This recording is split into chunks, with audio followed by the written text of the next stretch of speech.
જય શ્રી કૃષ્ણ મિત્રો. આજે આપણે પુરુષોત્તમ માસ અધ્યાય 7ની કથા કરીશું. પુરુષોત્તમ માસ મલમાસ. પુરુષોત્તમ માસ. ગૌલોકપતિએ કહ્યું, આ દુઃખીનું દુઃખ દૂર કરવા તમે જે કષ્ટ લીધું તેનાથી તમારું યશ વધશે. જેનો કોઈ પતિ નથી તેનો હું પતિ છું. મારું નામ પુરુષોત્તમ છે. આ અધિક માસને હું મારા તમામ ગુણો દાનમાં આપું છું. આજથી આ મલમાસ પુરુષોત્તમ કહેવાશે. સર્વે મહિનાઓમાં તે સૌથી વધુ પવિત્ર ગણાશે. આ માસમાં તીર્થ વ્રત દાન કરનારની વ્યક્તિ ધનપતિ અને મુક્તિ મેળવશે. આ માસમાં યથાવિધિ પૂજા કરનારના પાપ બળી જશે. ઠંડી ગરમી અને વરસાદમાં તપ કરનાર યોગી કરતાં પણ પુરુષોત્તમ માસની પૂજા કરનાર વ્યક્તિ જલ્દી મારા ધામને પામશે.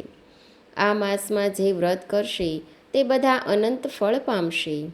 હે વિષ્ણુ, ચાતુર્માસ અને અન્ય વ્રતોથી મનુષ્યો સ્વર્ગમાં જાય છે, પરંતુ તે પૂરા થતાં પાછા મૃત્યુલોકમાં આવે છે. જે માનવી પુરુષોત્તમ માસનું વ્રત કરશે તે જન્મ મરણના આદિવ્યાધિના ચક્રમાંથી નિવૃત્ત થઈ સદાને માટે મને પામશે. આ માસનું યથાવિધિ વ્રત પૂજન કરનારાઓની ચિંતા આજથી મારી છે. પુરુષોત્તમ માસના આરાધકોના સંકટ દૂર કરવા હું સદા તત્પર રહીશ. કોઈ અજ્ઞાની કે મૂર્ખ આ માસમાં તપ દાન વગેરે નહીં કરે તો તેને સ્વર્ગમાં કોઈ સ્થાન નહીં મળે. આ માસનો તિરસ્કાર કરનારને નરક પ્રાપ્ત થશે. આ માસમાં કોઈ પુત્રહીન મનુષ્ય વ્રત કરશે તો તેને પુત્ર પ્રાપ્તિ થશે. દરિદ્રને સંપત્તિ મળશે. હવે આપ એને નિશ્ચિત થઈ જાઓ અને વિષ્ણુ અધિક માસ સાથે વૈકુંઠ પાછા ફર્યા. એ દિવસથી આ માસ વિશ્વમાં પુરુષોત્તમ માસ તરીકે ઓળખાય છે. શૌનકાદિક મુનિઓ બોલ્યા, હે સુતપુરાણી, તે પછી ગોલોકવાસી શ્રી કૃષ્ણએ શું કહ્યું ને શું કર્યું હતું તે અમને આપ કહો. સુતપુરાણી બોલ્યા, હે મુનિશ્રેષ્ઠો, તમે મને જે પ્રશ્ન કર્યો તે જ પ્રશ્ન નારદ મુનિએ શ્રી નારાયણને કર્યો હતો. શ્રી નારાયણ ભગવાને નારદજીને જે કહ્યું હતું તે હું તમને કહું છું, તે સાંભળો. શ્રી કૃષ્ણ ભગવાને શ્રી વિષ્ણુજીને કહ્યું, એટલે કે પુરુષોત્તમ ભગવાનને કહ્યું, તમે મલમાસને લઈને આવ્યા છો તે ઠીક જ કર્યું છે. હું મારા ગુણો, કીર્તિ, પ્રભાવ, ઐશ્વર્યો, પરાક્રમો એવા બધા ગુણોનું દાન આ મલમાસને આપું છું.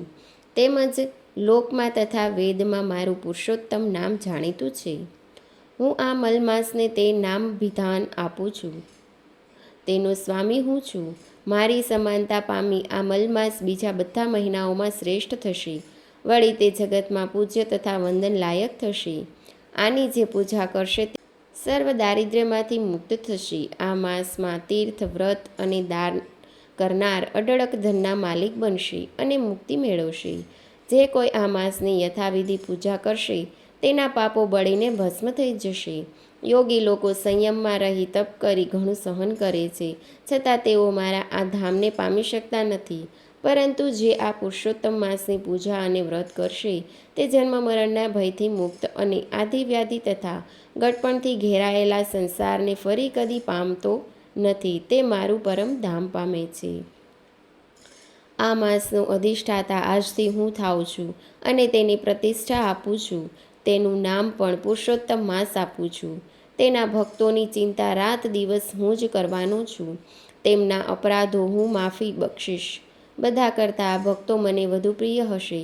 જે આજ્ઞાની અને મૂર્ખ લોકો આ પુરુષોત્તમ માસમાં જપ, તપ, નિયમ અને દાન નહીં કરે તે કાયમ નરકવાસી બનશે. ઉપરાંત તેને આ લોકમાં પુત્ર, પૌત્ર તથા સ્ત્રીનું દુઃખ સહન કરવું પડશે. તે કદી ભાઈ, પુત્ર, સ્ત્રી, ધનનું સુખ હાંસલ નહીં કરી શકે. ફરીથી કહું છું કે આ માસમાં મારું પૂજન, વ્રત, દાન વગેરે કરવામાં આવશે તો તે સર્વ સુખો સહેલાઈથી પ્રાપ્ત કરી શકશે. કેમ કે બધા મહિનાઓમાં આ માસને ઉત્તમ કર્યો છે. માટે લક્ષ્મીપતિ, તમે આ મલમાસની ચિંતા છોડી દઈ જેને મેં પુરુષોત્તમ માસનું નામાભિધાન આપ્યું છે તેને લઈ વૈકુંઠ ધામમાં જાઓ. ભગવાન નારાયણ નારદજીને ઉદ્દેશીને બોલ્યા, હે નારદ, ભગવાન શ્રી કૃષ્ણના આવા વચનો સાંભળીને ભગવાન વિષ્ણુએ તેમને પ્રણામ કરી અધિક મલમાસ સાથે ગરુડ ઉપર બેસીને પાછા વૈકુંઠ લોકમાં આવ્યા. તે દિવસથી મલમાસ પુરુષોત્તમ માસના નામે ઓળખવા લાગ્યો. શ્રી બૃહન્નાદીય પુરાણના પુરુષોત્તમ મહાત્મ્યનો મલમાસ છે. પુરુષોત્તમ માસ નામનો 7મો અધ્યાય અહીં સંપૂર્ણ થાય છે. હવે આપણે 7મા દિવસે કરવાની કથા કરીશું. ઉમામાની કથા. એક દિવસ શિવજી અને પાર્વતીજી સામાન્ય સ્ત્રી પુરુષના સ્વરૂપમાં લટાર મારવા નીકળ્યા. આ સમયે પુરુષોત્તમ માસ ચાલતો હતો. લોકોના ટોળે ટોળા નદીએ સ્નાન કરવા જતા હતા. કાંઠાગોરમાનું પૂજન અને કથા વાર્તા સાંભળતા હતા. દાન દક્ષિણા આપી દેવદર્શન કરતા હતા. ઠેક ઠેકાણે કથા વાર્તા ચાલતી હતી. ચોમાસું પૂરું થવા આવ્યું હતું. ખેતરો ધાન્યથી લચી પડતા હતા. શિવજી અને પાર્વતીજી આવા એક ખેતરમાંની કેડી પર ચાલવા લાગ્યા. કેડી ઉપર બાજરિયા પડ્યા હતા. એમાંનું એક બાજરિયું પાર્વતીજીના ઝાંઝરમાં ભરાઈ ગયું. પાર્વતીજીનું આ બાબતે ધ્યાન નહોતું. જ્યારે તેઓ ખેતરની બહાર નીકળ્યા ત્યારે પાર્વતીજીની નજર પગના ઝાંઝરમાં ભરાયેલ બાજરિયા ઉપર પડી. બાજરિયામાં લીલાછમ દાણા ચમકતા હતા. પાર્વતીજી બંને હાથ વડે બાજરિયું મસળી મસળીને દાણા કાઢીને ખાવા લાગ્યા. બાજરિયાના કૂણા દાણા ખાતા જોઈને શિવજી બોલ્યા, હે દેવી! ખેતરના માલિકને પૂછ્યા વગર બાજરિયાના કૂણા દાણા ખાતા જોઈને શિવજી બોલ્યા, હે દેવી! ખેતરના માલિકને પૂછ્યા વગર તમારાથી બાજરિયું ખવાય નહીં. એ ચોરી ગણાય. તમે પાપમાં પડ્યા. હવે આ દોષમાંથી મુક્ત થવા માટે બાજરાના દાણા ખાધા હોય તેટલા દિવસ આ ખેતરના માલિકને ત્યાં રહી કામ કરો. ખાધેલા દાણા 365 થતા હતા. પાર્વતીજીએ આ વાત સ્વીકારી લીધી. શિવજી પાર્વતીને ત્યાં મૂકીને ચાલ્યા ગયા. પાર્વતીજીએ બ્રાહ્મણીનું સ્વરૂપ ધારણ કર્યું અને ખેડૂતની ઝૂંપડીએ આવ્યા. પુરુષોત્તમ માસ ચાલતો હોવાથી ખેડૂત અને તેની પત્ની નદીએ નાહવા અને દેવદર્શન કરવા ગયા હતા. ખેડૂત સામાન્ય સ્થિતિનો હતો. પતિ પત્ની ઘણા ધર્મનિષ્ઠ હતા. તેમને એક 10 વર્ષની દીકરી હતી. પાર્વતીજી ઝૂંપડી નજીક ગયા. ખેડૂત પતિ પત્ની ઘેર આવ્યા એટલે પાર્વતીજીએ તેમને કહ્યું, હું એકલી છું, મારું કોઈ નથી, મને કોઈ કામે રાખો. 2 ટંક ખાઈશ અને કહેશો તે કામ કરીશ.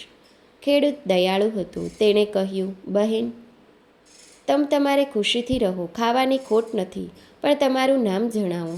પાર્વતીજી બોલ્યા, મારું નામ ઉમા છે, જાતે બ્રાહ્મણ છું. પાર્વતીજીના પગલાં ખેડૂતના ઘરમાં પડતા જ તેના ઘરમાં સમૃદ્ધિ ઉભરાવા લાગી.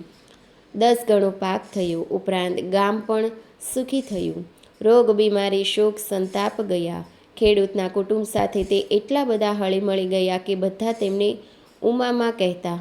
પુરુષોત્તમ માસ પૂરો થતાં ખેડૂતે તેનું ધામધૂમથી ઉજવણું કર્યું. વખત વીતતો ગયો.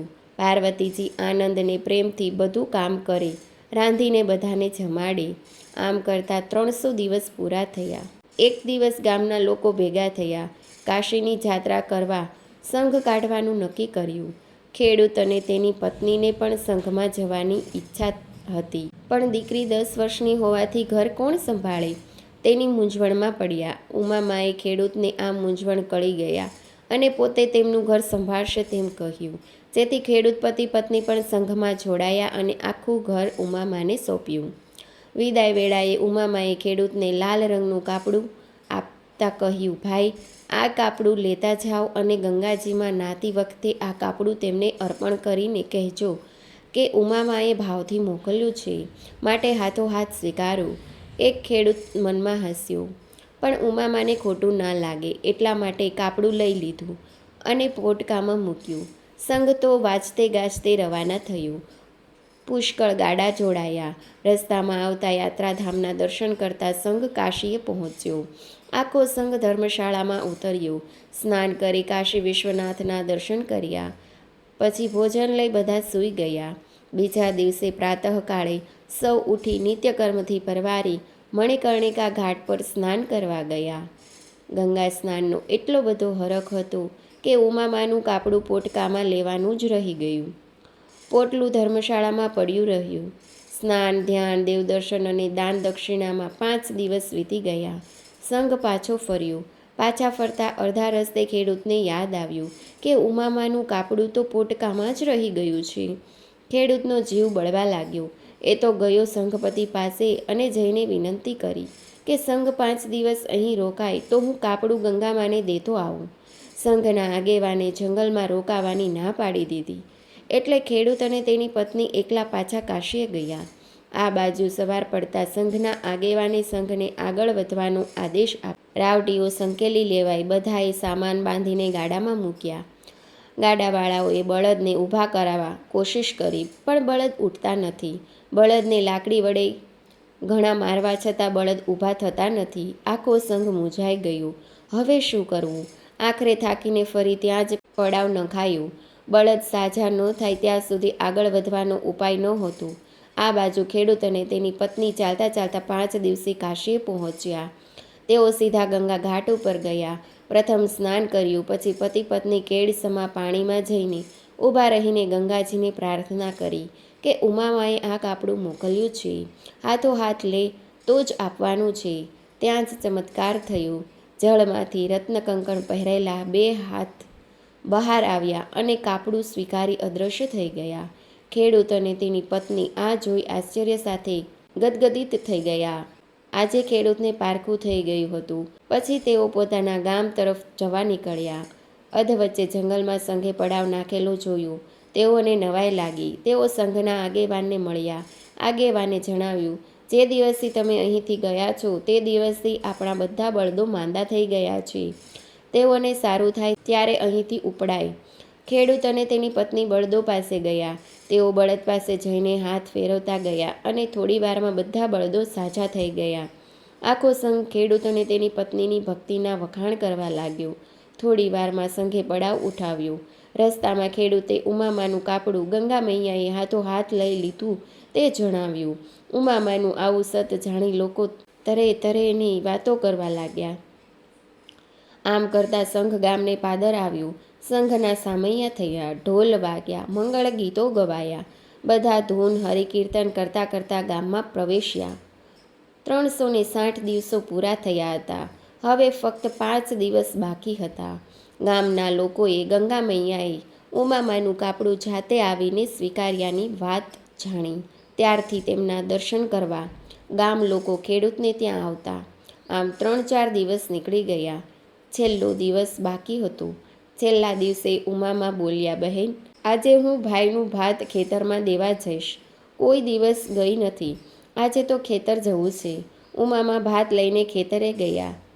જ્યાં શિવજી તેમને છોડીને ગયા હતા તે સ્થાને આવીને તેઓ અદૃશ્ય થઈ ગયા. ઉમામા ભાત લઈને ગયા તે ગયા. ખેડૂત ભાતની રાહ જોતો રહ્યો. સાંજે ઘેર આવીને પત્નીને પૂછ્યું, આજે ભાત કેમ મોકલ્યું નથી? પત્નીએ જણાવ્યું, ભાત લઈને ઉમામા સવારના 10 વાગ્યાના નીકળ્યા છે. તે તમને મળ્યા નથી? આ વાત જાણી ખેડૂત અને ખેડૂત પત્નીને ચિંતા થઈ. તેઓ બંને તરત જ ઉમામાની શોધ કરવા નીકળી પડ્યા. આખું ગામ ફરી વળ્યા, પણ ઉમામાનો કોઈ પત્તો લાગ્યો નહીં. છેવટે ઘેર આવીને ખેડૂતે પત્નીને જણાવ્યું, હવે ઉમામા આવીને મને થાળી પીરસશે તો જ હું જમીશ, નહીં તો હું ભૂખ્યો રહીશ. આમ કરતાં 4 દિવસ વીતી ગયા. પતિ સાથે પત્નીએ પણ જમવાનું ત્યજી દીધું. 5મા દિવસે પાર્વતીજી પ્રગટ થયા. 4 દિવસના ભૂખ્યા પતિ પત્નીને તેમના પગમાં પડ્યા. તરત જ પાર્વતીએ પોતાનું અસલી રૂપ ધારણ કરી પતિ પત્નીને આશીર્વાદ આપ્યા.